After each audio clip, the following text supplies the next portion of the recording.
Yevropadagi musulmonlar bular nogiron, vegetarian va meditator.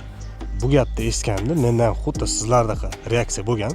Ya'ni juda ham qattiq jahlim chiqqan va u gapni aytgan odamdan so'raganman, nimaga unaqa deyapsiz deb. Shunda u tushuntirib bergan, nimaga nogiron? Chunki ko'p restoranga kirsiz yoki ko'p kutubxonalarga, aeroportlarga borsiz, u yerda hojatxonada alohida xonasi bo'ladi nogironlar uchun.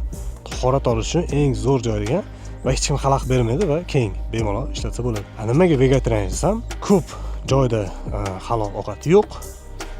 Halol magazinlar ham juda ham kam. Shuning uchun qaysi restoranga borsa, qaysi joyga borsa yoki McDonald'sda ham vegetarianlar uchun ovqat sotiladi. Shuning uchun ham vegetarian degan. Nega meditator desam, boya aytganimdek, kutubxonalarda, aeroportlarda, ishxonalarda, hattoki o'zim ham ishxonamda meditatsiya xonasi bor.